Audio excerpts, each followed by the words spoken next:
Bernie Sanders withdrew yesterday, as you know. And I'm going to share with you now his withdrawal speech. I did this yesterday, finished it just a few seconds before, blip, everything went to hell here.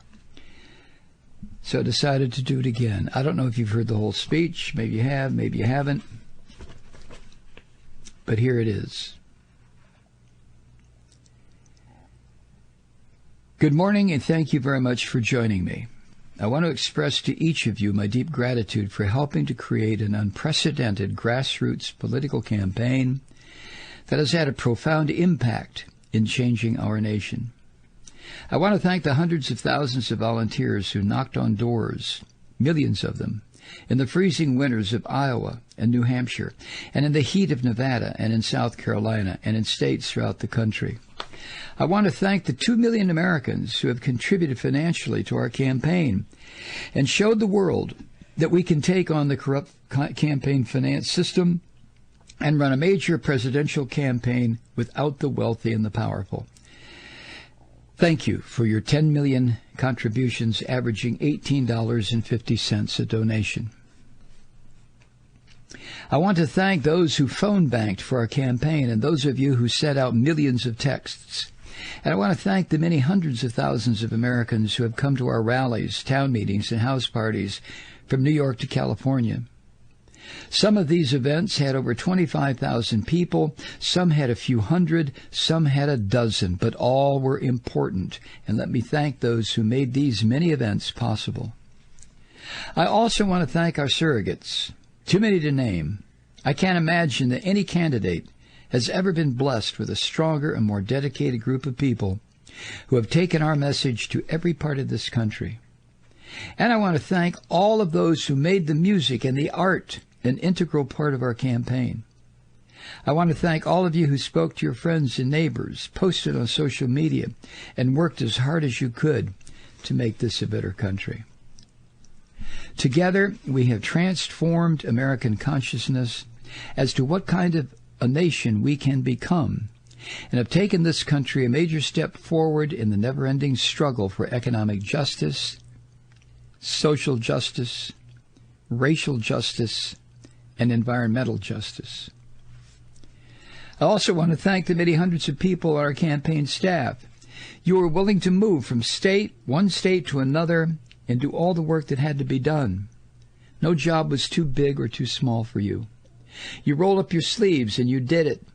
You embodied the words that are at the core of our government. Not me, but us. The core of our movement. Not me, but us. And I thank each and every one of you for what you've done. As many of you will recall, Nelson Mandela, one of the great freedom fighters in modern world history, famously said, quote, "It always seems impossible until it is done," end quote. And what he meant by that is that the greatest obstacle to reach social change has everything to do with the power of the corporate and political establishment to limit our vision as to what is possible and what we are entitled to as human beings. If we don't believe that we are entitled to health care as a human right, we will never achieve universal health care. If we don't believe that we are entitled to decent wages and working conditions, millions of us will continue to live in poverty. If we don't believe that we are entitled to all of the education we require to fulfill our dreams, many of us will leave school saddled with huge debt or never get the education we need. If we don't believe that we are entitled to live in a world that has a clean environment and is not ravaged by climate change, we will continue to see more drought, floods, rising sea levels, and an increasingly uninhabitable planet. If we don't believe that we are entitled to live in a world of justice, democracy, and fairness, without racism, sexism, homophobia, xenophobia, or religious bigotry, We will continue to have massive income and wealth inequality, prejudice and hatred, mass incarceration, terrified immigrants, and hundreds of thousands of Americans sleeping out on the streets in the richest country on earth. And focusing on that new vision for America is what our campaign has been about and what, in fact, we have accomplished. Few would deny that over the course of the past 5 years, our movement has won the ideological struggle. In so-called red states and blue states and purple states, a majority of the American people now understand that we must raise the minimum wage to at least $15 an hour, that we must guarantee health care as a right to all of our people, that we must transform our energy system away from fossil fuel, and that higher education must be available to all, regardless of income. It was not so long ago that many people considered these ideas radical and fringe. Today they are mainstream ideas, and many of them are already being implemented in cities and states across the country. That is what we have accomplished together. In terms of health care, even before this horrific pandemic we are now experiencing, more Americans understood that we must move to a, call it what you want, Medicare for all, single-payer program. During the primary elections, exit polls showed in state after state a strong majority of Democratic primary voters supported a single government health insurance program to replace private insurance. That was true even in states where our campaign did not prevail. And let me just say this, in terms of health care, this current horrific crisis that we are now in has exposed for all to see how absurd our current employer-based health insurance system is. The current economic downturn we are experiencing has not only led to massive job loss, but also resulted in millions of Americans losing their health insurance. While Americans have been told over and over again how wonderful our employer-based private insurance system is, those claims sound very hollow today as a growing number of unemployed workers struggle with how they can afford to go to the doctor or not go bankrupt with a huge hospital bill. We have always believed that health care must be considered as a human right, not an employee benefit, and we are right. Please also appreciate that not only are we winning the struggle ideologically, we are also winning it generationally. The future of our country rests with young people. And in state after state, whether we won or whether we lost the Democratic primaries or caucuses, we received a significant majority of the votes, sometimes an overwhelming majority, from people not only 30 years of age or under, but also 50 years of age or younger. In other words, the future of this country is with our ideas. As we are all painfully aware, we now face an unprecedented crisis. Not only are we dealing with the coronavirus pandemic, which is taking the lives of many thousands of our people, we're also dealing with an economic meltdown that has resulted in the loss of millions of jobs.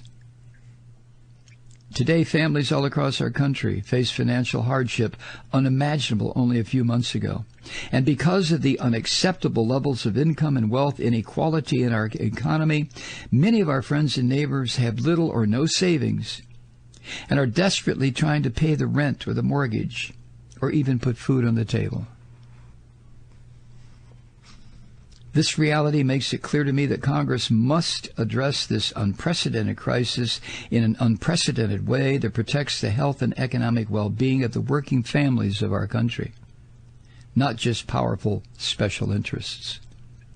As a member of the Democratic leadership in the United States Senate, and as a senator from the state of Vermont, this is something that I intend to intensely be involved in over the next number of months, and that will require an enormous amount of work, which takes me to the state of our presidential campaign. I wish I could give you better news, but I think you know the truth. And that is, We are now some 300 delegates behind Vice President Biden, and the path toward victory is virtually impossible. So, while we are winning the ideological battle and while we are winning the support of so many young people and working people throughout the country, I've concluded that this battle for the Democratic nomination will not be successful. So today I'm announcing the suspension of my campaign. Please know that I do not make this decision lightly. In fact, it has been a very difficult and painful decision. Over the past few weeks, Jane and I, in consultation with top staff and many of our prominent supporters, have made an honest assessment of the prospects for victory. If I believed we had a feasible path to the nomination, I would certainly continue the campaign, but it's just not there. I know there may be some in our movement who disagree with this decision, who would like us to fight on until the last ballot cast at the Democratic Convention. I understand that position. But as I see the crisis gripping the nation, exacerbated by a president unwilling or unable to provide any kind of credible leadership, and the work that needs to be done to protect people in this most desperate hour, I could not, in good conscience, continue to mount a campaign that cannot win and which would interfere with the important work required by all of us in this difficult hour. Let me say this very emphatically. As you all know, we have never been just a campaign. We are a grassroots, multiracial, multi-generational movement which has always believed that real change never comes from the top on down, but always from the bottom up. We have taken on Wall Street, the insurance companies, the drug companies, the fossil fuel industry, the military-industrial complex, the prison-industrial complex, and the greed of the entire corporate elite. That struggle continues. While this campaign is coming to an end, our movement is not. Dr. Martin Luther King Jr. reminded us that, quote, the arc of the moral universe is long, but it bends toward justice, end quote. The fight for justice is what our campaign has been about. The fight for justice is what our movement remains about. Today I congratulate Joe Biden, a very decent man who I will work with to move our progressive ideas forward. On a practical note, let me also say this. I will stay on the ballot in all remaining states and continue to gather delegates. While Vice President Biden will be the nominee, we must continue working to assemble as many delegates as possible at the Democratic Convention, where we will be able to exert significant influence over the party platform and other functions. Then together, standing united, we will go forward to defeat Donald Trump, the most dangerous president in modern American history. And we will fight to elect strong progressives at every level of government, from Congress to the school board. As I hope all of you know, this race has never been about me. I ran for the presidency because I believed that as a president, I could accelerate and institutionalize the progressive changes that we all are building together. And if we keep organizing and fighting, I have no doubt that that is exactly what will happen. While the path may be slower now, we will change this nation. And with like-minded friends around the globe, change the entire world. On a very personal note, speaking for Jane, myself, and our entire family, we will always carry in our hearts the memory of the extraordinary people we have met across this country. We often hear about the beauty of America, and this country is incredibly beautiful. But to me, the beauty I will remember most is the faces of the people we have met from one corner of the nation to the other, the compassion and love and decency I have seen, and it makes me so hopeful for the future. It also makes me more determined than ever to work to create a nation that reflects those values and lifts up all of our people. Please stay in this fight with me. Let us go forward together as our goal continues. Thank you all very much. Bernie Sanders and what he had to say yesterday morning as he made the announcement that he was leaving the race.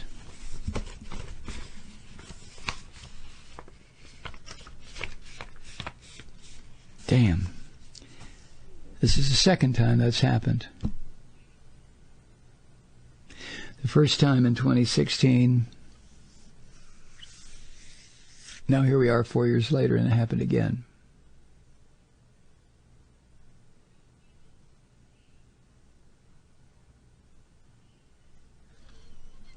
I don't... No, I do understand the whys and wherefores of all this, but it would seem to me that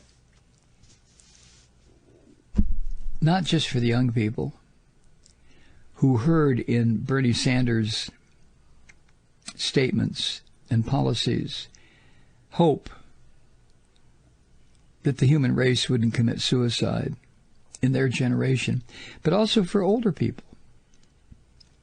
Older people who must understand that the Republicans have been trying to take everything away from them ever since Roosevelt, and would do so in a fucking heartbeat if they could get the votes together.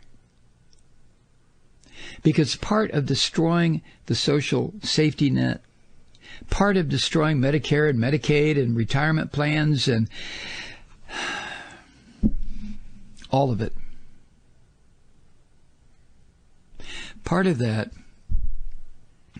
is to remove from the people any desire or willingness to elect leadership.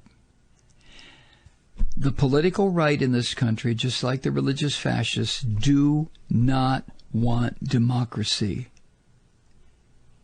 Look around the world at the governments over the past, since the Spanish-American War, since Teddy Roosevelt. Look at the wars that we have been involved in. No matter what they were called, police actions, wars of national liberation, I don't give a shit what they were.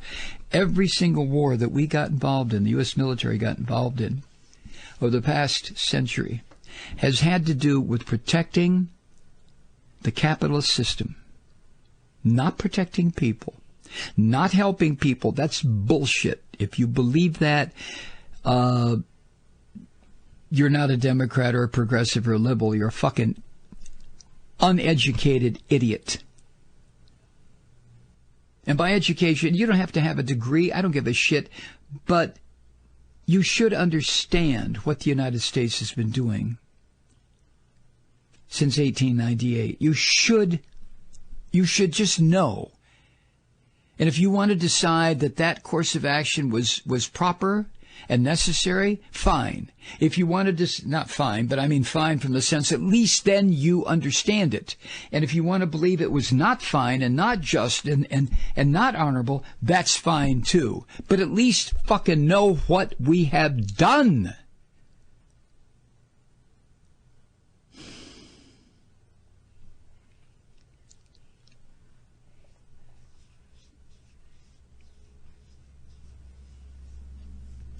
And the slaughter on this planet that had been perpetrated for millennia by white people and Asians has been slaughter that was organized and promoted by Christians, by fascists, before they even had the term fascist.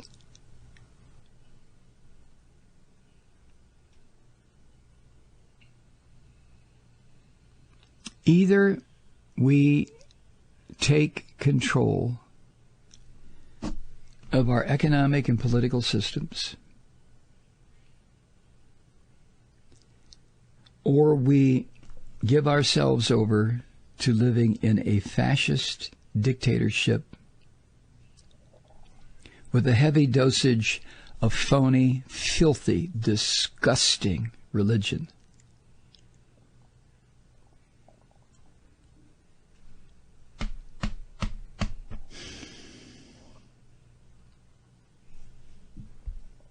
Hi, Truth Seekers. Kathy Malloy here. During this global crisis, take care of yourselves and your family. Maybe catch up on your Malloy cast. We are 100% Truth Seeker supported, as you know, and over the last year, we've become a lean, mean, two-person broadcasting machine. We've tightened our belts so Mike can keep screaming into the night because we are committed to this fight. We won't surrender the airwaves or our country to the flying monkey fascists as long as you're joining us around the campfire. And by that, I mean supporting this program by funding Resistance Radio on Patreon. Any amount helps keep it lit and keep the lights on in the Malloy home studio. Patron supporters will have exclusive access to a special patron-only weekly broadcast, which will likely include me and possibly Molly. We also have some nice thank you gifts like an exclusive patron Truth Seeker t-shirt. Visit MikeMalloy.com and click on the big patron link on the main page. You can't miss it, and we can't do it without you.